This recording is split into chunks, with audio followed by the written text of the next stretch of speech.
my lovelies, and welcome to another video on my channel. Thank you so much for joining me today as always. This video is going to be something a little bit different. To start off 2023, I thought I'd do a little video on stamping, and this is not going to be a how-to because I've got lots of videos on that. You've seen me do stamping in quite a few of my designs, and I walk through what I do at the time. So we're not going to talk about that, but what we are going to talk about is just have a little bit of a chat about the quirkiness of stamping. Stamping is a great tool. It's fantastic nail art for people that don't have a lot of skill with free art drawing like myself. I love it, and you can get thousands of stamping plates with all sorts of different images on them now. So it is a really handy technique to master, but it does have its foibles. It is a bit quirky, and sometimes it just doesn't go right. So I just wanted to give you a few ideas, tips and things as to what you could possibly try if you're struggling with your stamping. So I've done stamping for many years, and yet if you'd have seen I think it was one of my Christmas videos, and you could see that I was struggling with some of the stamping because it just wasn't hanging together all that well. And it just does that sometimes.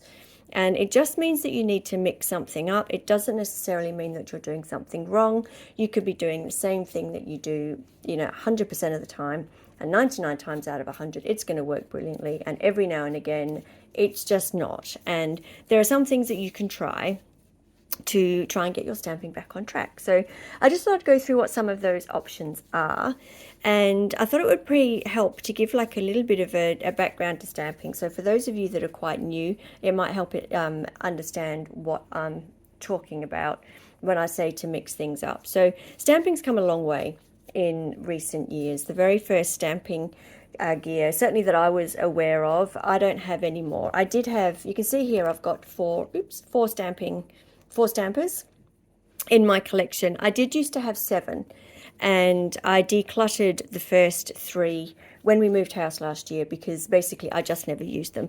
But I have found some pickies on good old Google, so I will put them up in the video as I'm talking about them. So the very first stamper that I ever became aware of, I can't remember the name off the top of my head, it was Salon something. Anyway, it came in a kit. It had the stamper, it had the scraper, and it had 5 stamping plates, of which this is one. And I'm really trying to get this so it's not really glary. But as you can see, like the images on it, oh, there we go, that's probably a little bit better. The images on it are very simple.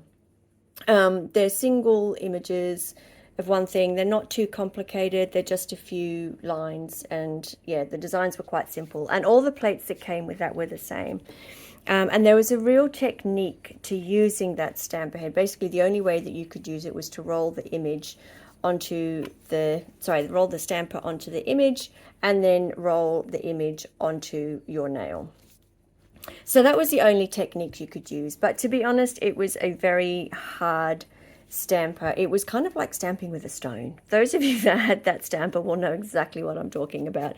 It had no give in it at all. It was literally like stamping with stone. So they were the very first stampers, certainly that I had access to. The other 2 were basically the same, just looked slightly different. They were pink, slightly different shape, marginally different size, but basically they were the same. They performed exactly the same. So I'm just going to group those together. And unfortunately, I don't have them to demonstrate with, but I'll show you the pictures and you can see what I'm talking about. Then we had the very first game changer in the stamping world, and that was this little baby here. So this was the first introduction to squishy stampers. So as you can see here, oh, sorry, that's the wind shutting my door. It's what you get for not shutting the door properly. Sorry about that. So this was the first game changer in stamping. It was the introduction of the squishy stamper. As you can see here, there's a fair bit of give in this stamper. It is a little bit sticky, but not over the top. It's mainly because I've got this glove on. But it was very squishy, and this was an absolute game changer in the stamping world because basically you still had to roll the image, but it just transferred the image brilliantly, and it still does. This is still a backup. As you can see, it is still in my collection. If you saw the video that I'm talking about, you saw this stamper come out because I do still use it. This is my absolute fallback, guaranteed to work stamper. And it's brilliant. And then you're probably thinking, oh, why do you still not use it that much? It is not my go-to, simply because when you're stamping, it's basically a best guess as to where your image is going to land, because you can't see through this stamper. Clearly it is opaque. So you kind of got to do your best. And basically what would happen is you try and line it up sideways and roll your stamper that way. Or alternatively, what sometimes worked a little bit better is you'd line it up with your cuticle area and then stamp rolling down that way. So that was really the best way. But of course, if you're trying to get your image on a certain spot, you know, if you're trying to get it really centered on the nail, it's tricky with a stamper like this because you can't see. It is a best guess. So while it transfers brilliantly, it still had its frustrations, I suppose, for the want of a better word. And then the next one that came out of this that I'm aware of, I didn't purchase, but again, I'll put a picture up on the video. And it was from Bundle Monster, who are now Maniology. And it had a specific name. It was like a mochi or mochi stamper or something like that. And it was huge. It was ginormous. It was like the size of... it was like a whiteboard eraser. That's what it looked like to me. And the idea was it came out with stamping plates that had a single image, but a very large image on a single stamping plate. So your stamping plates are sort of this size, and it was one solid image, as opposed to being like these ones in a collection of individual images. And the idea was you'd roll your stamper onto it, and then in one go you'd just put part of that image on all 5 nails. So the idea being that it would save you a significant amount of time. I never purchased that one. If you did and you have any comments on it, then please put some comments below, because I'd love to know what your experiences were with it. But as I said, I didn't have that one in the collection. The next one that made it to my collection was this one. Bit stickier than my black one, a bit more silicone and a bit more spongy, but basically fundamentally the same. These two perform very, very similarly. In fact, this one, in hindsight, I would not have purchased this one, because this one is actually more reliable. I used to get a bit frustrated with this one for not picking up the images properly and fall back to this one. So this was always like my tried and trusted, and I can't bring myself to part with this one. I still think this one's amazing. And then we had the next game changer in the world of stampers, and it was these clear stampers here. So I've got one of the very original clear plastic ones. They also came with like a blue and a pink shell to them. But these were the original clear stampers, and obviously the idea behind this one is that you can transfer the image onto your stamper, and then you can look through the barrel because it's clear, get an idea of where you're applying it on your nail and apply it to your nail that way. These also saw, apart from being able to see the image, they also saw a slight change in how you applied the stamped image onto your nail. So these ones, the very original ones, and these ones here as well, you really needed to roll the image onto your nail, whether you did it sideways, top to bottom, didn't really matter. The point was you had to roll the image in order to get a clear image. If you pressed it into your nail, even though this is a squishy stamper, all you would do was smudge the image. Write a comment if that was your general experience with it. So whilst you could try that, you think, oh great, no, it really didn't work. You just smudged the image. These were the first ones where you could actually start to simply press the image into your nail. And I think probably because it's just a little bit softer, maybe the difference in material, I'm honestly not sure. I'm not quite sure what the difference was there, but you could definitely start to just press that image onto your nail rather than having to roll it. And of course then you get more accurate placement as well, because you can see where it's going and then you press it down. When you roll, even if you look, by the time you've rolled, you've moved your stamper over slightly, so your location's going to be slightly different. And then we had, this is the latest in my collection. Oh, that's a little bit grotty, sorry about that. And you got these particular, like basically the same as this one, but like significantly larger size, as you can see. And this is my go-to stamper, even if I'm stamping a small image, simply because when you turn it over and look through and see your nail, you've got as much real estate as you can possibly get. I know this is hard to see sometimes on camera, but it gives you the biggest window. If you look at the difference between those two, that's quite significant.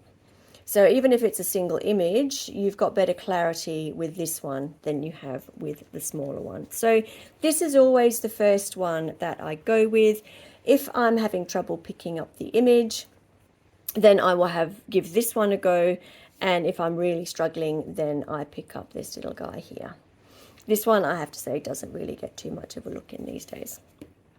So with the progression of these stampers, you also saw big progression in stamping plates. So, and I'm sorry for the glare here, but I think, as I mentioned, they originally started out with these very simple images. So this is the one that came with that very first purple stamper that was very hard. And as you can see, the images are quite straightforward. There's not too many lines. The butterfly is probably the most complex in this plate, but otherwise they're all quite straightforward. And then as time went on, other brands started to come out with the plates as well. And again, you could see they were single images. They started to get a little bit more complex. The lines became a little more delicate, not quite as thick and chunky, but they were still sort of single images. And then we started coming into sort of infinity nail plates, where you started seeing more complexity in the images. And this was happening around about the same time you were getting the squishy stampers, because those really hard stampers, they just simply would not pick up the detail on these kind of images. So you kind of had progression with stampers and stamping plates at the same time. And now, of course, we get like the really complex ones, like these ones, sort of mandala style. And ones with really delicate lines as well, still like these ones. And these are the kinds of images that some stampers will struggle to pick up because they're so delicate. So we'll have a look at that in just a little second. One of the other things that sort of obviously impacts your stamping is scrapers. And I have to say, these didn't really progress too much, certainly compared to the way the stampers did. So the very original scrapers were hard plastic like this. The scraper component was either plastic, such as this one, or some of them, I think the very original one was actually metal. So that was really harsh, because basically it would scrape up your stamping plate when you were using it. So these didn't last too long either. As those really firm stampers were replaced, so were the scrapers, and you came out with this more sort of credit card style stamping scraper, which is quite firm, this one. And then you came out with this style, which is really quite flexible. It's really skinny, has a lot of give. It's personal preference. This is my favorite one. I think this is probably the only one you've ever seen me use, even though I do still have these two in my collection.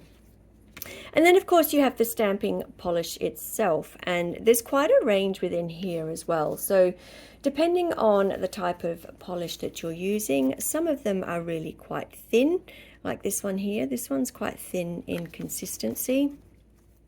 So I've got three brands here. I've got some Born Pretties. I've got some Miss Cheering. These are the NSI polishes. And I've got some of my original ones, which was Mundo de Unas. Apologies for the way that I've said that. I'm sure it's not correct. And these were a lot thicker. So even the type of polish has changed a lot over the years.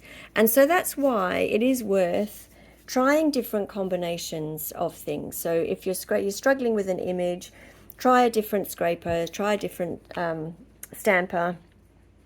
And sometimes try a different stamping polish, because that can make a difference. And we'll have a look at that in just a second. So it can be a worthwhile exercise doing what I'm just about to do, which is just have a look at some of these images and see how they stamp with the stamper you want to use and the stamping polish that you want to use. And it can be a good idea to do that before you apply your gel polish or your normal polish, whatever your base coat is going to be. Because sometimes what will happen is you'll struggle to pick up an image with, say, a thinner consistency stamping polish, and you'll need a thicker one. Depending on what colors you've got, that may end up impacting the base color of your mani. So sometimes, especially if you're new to stamping, I would recommend doing this before you apply the color to your nails, because, you know, if you're stamping in black or green or purple, it's going to make a difference to what your base color is going to be. Okay, so let's have a little look at some of these images and what I've been talking about when I say that they scrape and manage a little bit differently. So I apologize if you have some glare. If I take that off, is that better or worse? That's not very helpful, as you can't really see much of anything. So the important thing is what the image is going to look like on the stamping plate. So I'll get rid of the, on the stamper, sorry, I'll get rid of the stamping plate as soon as I can. So we're going to choose maybe one of the more complex images. So let's go for this little guy here.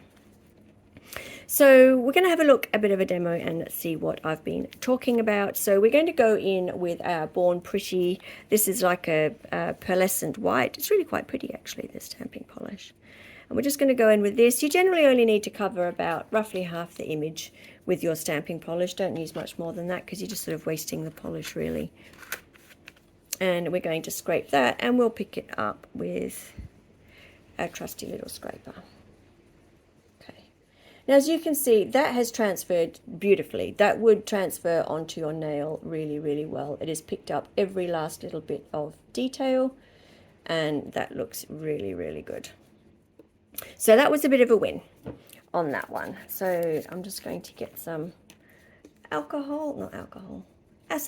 That's the word. My gosh, you can tell I've got weekend brain, can't you? So let's get some acetone on that. And then let's try, I might go the purple with that other stamper so that you can see, because it's not a clear stamper. It should show up okay. So we're going to go in with the purple. Scrape that, and we're going to go in with this stamper here. Okay. So that, when you first look at it, it looks like it's picked up really well. But if you look closely, it's missing a fair bit of the detail around the sides here. So, you know, at a first glance, you'd kind of get away with that. But if you look at the detail, I personally would not be happy with that pickup because you haven't got a lot of that detail. If I show you on this one, you can see all that detail around the sides has picked up perfectly. So it's usually that really small detail is where the difference is going to lie. So as I said, it looks pretty much okay, but I think, the other one definitely stamped that little bit better. So we'll try a different image. We'll go with our black polish this time, and we'll go with the image next to it. And we'll go with our big blue scraper this time, or stamper. This is my favorite one. And looking at that one, that's actually stamped really quite well. So you've got a lot of detail around the center there. You can see all of the spots. And yes, I am being really quite pedantic, but then I think, well, you're doing your nails. I am quite fussy when I do my nails. So that looks okay. When you get around this edge here, it is quite faded, but for me that wouldn't be an issue because my nails just aren't that big. So it would depend on which part of the image that you're looking, that you are looking to use for that one. And then I'm just going to pick another image for this one. Actually, let's do this image again, but let's just use this green, this thicker. So this is a much thicker stamping polish. My goodness, I'm so used to talking about gel polish. And I'm starting to make a bit of a mess here, but that's just what happens when you stamp. It's very difficult to stamp delicately. Okay. So now, do you see what I mean? Why this is my fallback. Look at that image. It is pristine. It is absolutely beautiful. When you compare it to this one, yes, this black one is okay, but look at that difference. Like the green is so bold. The green, like all this minute detail around here, it is picked up absolutely beautifully. And that's the kind of detail that I was saying is quite faded on this one around the ends. It's exactly the same image, but you change out your stamping polish or your stamper, in this case both, and look at the difference that makes. So now we're going to try this one with the green and see what the difference was. So the difference between the black and the green polish, other than the obvious in the color, is that the green is a thicker consistency polish. Okay, so that's the only difference that we're going to go with here. Other than that, we're using the same stamper, the same plate, and the same scraper. So we're just going to change out this one element here.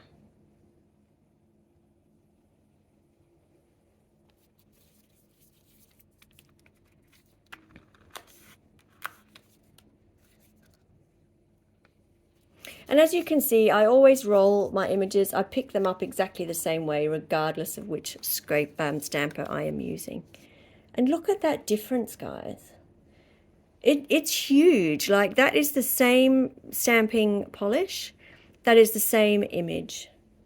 And yet look at the difference. I'm really hoping that you can see this on the camera, because this is so bold and so clear and so detailed. And this just looks quite, I don't know, almost soft. I mean, in that center bit there, that hasn't picked up all that well at all. There's details missing, there's lines missing. You can see the lines in here are so bold. There we go. Are so bold, so clear, so defined. And they're just not in this one. Like, there's little patches missing, there's lines missing. I really would not be happy with how that stamps at all. I thought that might stamp onto the thingy, but it didn't. So we'll try this one again. So that's that with the thicker green polish. Try this one. It is harder to get off, by the way, once the stamping polish has dried completely. So I don't really recommend doing this as a general rule, but for the purposes of this, it is handy. Okay, I'm going to need to get a new roll off here. Bear with me just a second. Right, I get myself organized. So just as a little hint, this is the best way that I have found to clean your stampers, is with a lint roller like this. It is brilliant. It gets the image off really well. You saw me struggle a bit there, but that's just because that polish had dried completely. That never normally happens when you're stamping, of course, because you pick up the image and transfer it straight away. The other thing to try, just to keep in mind as well, even with these clear stampers, one thing that's a good idea if you're struggling to start looking through them is remove the actual stamper bit and run the lint roller over the underside as well, because that gets cloudy, that gets dusty over time as well, because this is completely, you know, there's no cap on the end of this. So even though I keep it tucked away in a drawer, you know, dust does still get into it and that kind of thing. So give them a full clear view, and then you get you keep them nice and crisp. Just a little hint and tip for you. So there we go. Let me get a bit more acetone, clean this off. So how are you guys? How was your New Year's? I hope everyone's having a great start to 2023. Can't believe I'm saying that, 2023. How ridiculous. Right, so that image, and we were going to go in with a different type of polish. So we're going to come in with our black, just because the black is more visible on the stamper than the gold or the silver, but we can try those as well. Okay. There you go. So that's it with the black polish. And of course I've taken the black off the other stamper. Let's try it on this one. We haven't used this guy yet. Have we? Maybe we have. I'm not sure. Either way, we'll give it a go now and we can see how this one picks up.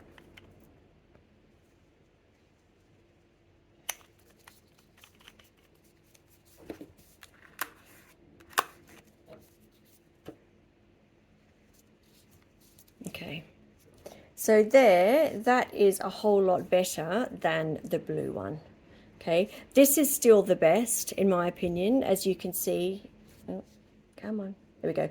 The lines are still super defined, even though this polish, this stamping polish, is thinner than the green one. You can still see the detail on that. It picked up beautifully. This is why I cannot bring myself to get rid of this one from my collection. This one picked up better than the larger clear stamper. And I would be happy with that image. I think that one's is crisper, but this one would be significantly easier to apply to the nail. I mean, look at that. You can see your nail through that. This one is really sort of a best effort. So we'll do this. We'll go with the black with the other two stampers that we have as well. So I hope you're kind of getting you know, sort of the gist of what I'm sort of probably not explaining all that well. The point is, sometimes you just need to mix up something. If you are struggling to capture an image and you're using the same techniques that you always use and it's just not working for you, then swap something out. It is definitely, in my opinion, worth having more than one type of stamper. There's no point in having multiple of the same. Like, I'm not going to buy another identical to this one because there's no point. There's nothing wrong with this one. But it's definitely worth having different brands, different styles, different sizes, different types, because it literally can make a huge difference. See, that one picked up beautifully as well. That picked up really nicely. And that picked up really well. And then we've got this guy. And then we've got this one, which picked up okay. Ah, there we go, that's better. But compared to the others, you see around the outside how it's lost that definition? The others have all maintained that definition. So on this plate, and I apologize for the glare on this one, these images are really quite intricate. Like, there's a lot of very fine detail on these ones. So if anything's going to be a little bit tricky to pick up, it is going to be some of these images. So we're going to have a go with some of these. We'll start with our black polish, and we might come over here to this corner. So this is going to be quite a largish image. Which, you know, is going to be too big to... Oh, there's a few that we can pick up here. Okay. So if you look at that, like that image, it's okay. It's not super crystal. There we go. I think you can see there. Like, you can see the outline, and it's sort of picked everything up. But it's going to be quite faint on the nail. If we look at... Let's get some, clear this off, and we're going to try that with, we'll do the same, but we'll do it with a different, we'll do it with our other stamper. So we'll get this part of the image, and we'll come in with this one guy. We won't get as much, obviously, because the plate, the stamper is nowhere near as big, but look at the difference there. To me, that difference is huge. Like, the, you know, the polish is exactly the same. The plate is the same. But look at the detail on this. Look how bold those lines are.